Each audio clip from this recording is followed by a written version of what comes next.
Para um escritor, saber a linguagem é fundamental para oferecer uma escrita agradável e fluida para o leitor. Mas tem umas regrinhas de português que são complicadas, não é mesmo?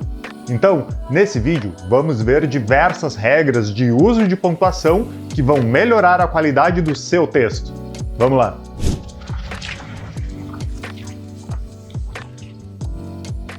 Imagina ter uma base de leitores fiéis e ter suas histórias lidas por muitos e ser reconhecido como escritor. Legal isso, né? E se eu te disser que posso te ajudar nessa jornada? Aqui no YouTube, eu te passo dicas e te trago informações para você melhorar. Mas na Escola Tellers, consigo te ajudar ainda mais para que você publique suas histórias e encontre os leitores ideais para elas. Vamos realizar esse sonho juntos? Acesse o link da Tellers na descrição do vídeo e conheça o curso de escrita literária, que pode te ajudar a realizar o seu sonho de ser escritor. Me deixa te ajudar nessa jornada e fazer parte de sua história. Te espero lá, hein? E aí, Teller, Mauro Plastina aqui, tudo bem? Quando saímos da escola, pensamos que nunca mais vamos usar aquelas regras que nos fazem decorar, principalmente as inúmeras regras e exceções do português. Afinal, a gente fala a nossa língua, como não vamos saber escrever, não é? Mas esse pensamento está errado. Muitas vezes nós caímos nas pegadinhas de escrever exatamente como falamos. Mas pense comigo, ninguém fala da mesma maneira. Cada um tem o seu próprio jeito de expressar as coisas. Se não utilizarmos as regras para escrever, iremos ter uma salada de frutas nas livrarias, cada livro escrito com um português diferente. Entre as regras, algumas que impactam diretamente nas nossas histórias são as de pontuação. Então, se você tem dificuldade em pontuar corretamente, vou te apresentar algumas dicas para não errar nunca mais no uso da vírgula, ponto e vírgula e dois pontos. Para alguns, o mais difícil é a vírgula. Apesar de parecer algo muito comum e corriqueiro do nosso dia a dia, as regras da vírgula possuem muitas pegadinhas. Por isso, não se sinta mal se você possui essa dificuldade. Todo mundo tem dúvida sobre a vírgula em algum momento, isso é muito comum. Quando falamos na vírgula, logo vem na nossa cabeça que ela serve para pausar a leitura de um texto. Mas será mesmo? A resposta é não. Quando você vai falar uma coisa e dá uma pausa, isso não significa que tem uma vírgula no texto. O que acontece é que temos o costume de, quando tem uma vírgula, darmos uma pausa antes de continuar, mas isso não é regra. Ou seja, já podemos descartar que a vírgula é usada para representar pausas. Agora que eu abalei o seu mundo, vou explicar quando você deve, de fato, usar a vírgula. A primeira situação é para isolar um vocativo. Para quem não lembra, vocativos são termos isolados da oração que cumprem função de chamar a atenção do interlocutor ou colocá-lo em evidência no discurso. Na prática, fica assim: Fulano, escreva seu livro. É bem simples, não é mesmo? Mas vamos para as próximas. A segunda maneira que você deve usar a vírgula é para isolar o aposto. O termo serve para explicar, enumerar, resumir e especificar algo. Além disso, o aposto, que é um termo acessório da oração, quando retirado da frase, não causa prejuízo no entendimento. Um exemplo disso pode ser: João e Alfredo, primos da Marilda, serão padrinhos do casamento. Se tirarmos o aposto primos de Marilda, a frase se mantém intacta, e aí a vírgula é desnecessária. Essa regra também é simples, não é? Agora, a terceira. Devemos isolar, por meio de vírgulas, vocativo e aposto. Por exemplo, o que eu quis dizer, Mauro, é que gosto muito do seu curso de escrita. Nesse caso, se tirarmos o vocativo, não se usam vírgulas e o texto não perde sentido. A quarta regra é particularmente a mais simples de todas. Devemos separar elementos de mesma função sintática, ou seja, que você pode listar. Como exemplo, a seguinte oração: Comprei um livro de terror, suspense, magia e mistério. Esse não precisa nenhuma explicação, né?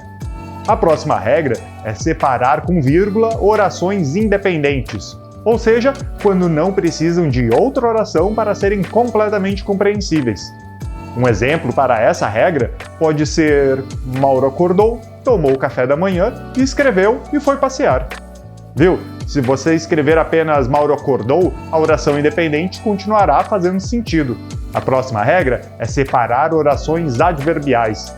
O advérbio é o termo usado para se referir às palavras que qualificam verbos e intensificam o sentido de adjetivos e de outros advérbios. Oração adverbial é o caso em que se expressa ideia de causa, tempo, modo, condição e assim por diante, principalmente quando antepostas à principal. Um exemplo pode ser assim: quando saímos, começou a chover.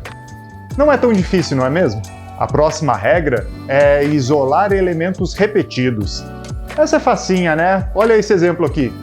Nada vai se igualar. O que achou dessa regra? Indo para a sexta regra, separe na datação de um escrito o local e no endereço o número, como nesse próximo exemplo. Florianópolis, 27 de outubro de 1997. Ou Rua da Felicidade, 5.568. Viu? Nem sempre a vírgula é complicada. Pelo menos nessas últimas regras não foram muito, né? Mas a próxima, eu confesso que demorei para aprender. Devemos separar orações coordenadas unidas pela conjunção e quando o sujeito é diferente. Assim, ó, o cão latia e a gata miava. Eu mesmo sempre me perguntava quando a vírgula acompanhava o e quando não era necessário.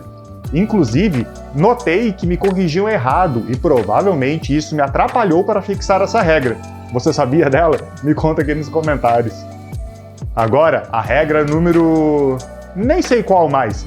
Devemos separar palavras ou expressões explicativas.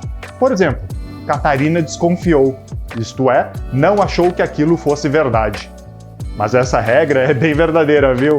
Também devemos colocar vírgula sempre antes de conjunções coordenativas adversativas. Elas são mas, porém, entretanto, todavia, contudo, entre algumas outras. Por exemplo, não gosto disso, mas vou comer. Essa é fácil, né? O mais difícil é lembrar o que são as conjunções coordenativas adversativas, sem falar que são aquelas palavras. Antes de pois, também devemos colocar, como nesse exemplo. Não quis escrever, pois estava cansado.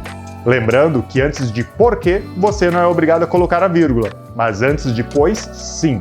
Agora, não podemos usar a vírgula antes do e se as orações separadas por essa conjunção tiverem o mesmo sujeito. Um exemplo pode ser: Mauro viu as regras e acabou enlouquecendo. A vírgula é complicada, né? Ela tem muitas regras, eu poderia fazer uma série de 1000 vídeos e acredito que ainda faltaria alguma regra ou exceção.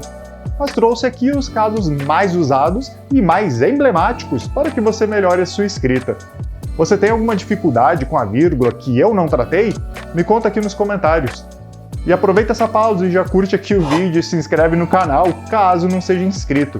Trazemos conteúdo sobre escrita toda semana para você melhorar a sua carreira de escritor e a sua produção textual, como nesse aqui que você está assistindo. Com a sua inscrição feita, vamos falar do ponto e vírgula agora. Devemos usar o ponto e vírgula para separar orações que tenham relação entre si, mas que não estejam unidas por conjunção. Por exemplo, faça isso você, eu vou escrever. Além disso, o ponto e vírgula também pode substituir a vírgula para separar elementos. Por exemplo, no supermercado, precisamos comprar arroz, feijão, carnes, materiais de limpeza, verduras. E também se usa ponto e vírgula antes de uma oração adversativa, em que a conjunção não venha no início. Como exemplo, temos: eu gosto de escrever terror. Ela, porém, não gosta. Ponto e vírgula é bem mais tranquilo de usar do que a vírgula, não é? Agora vamos para a última pontuação, o sinal de 2 pontos. Esse é o mais prático dos 3 que vamos falar.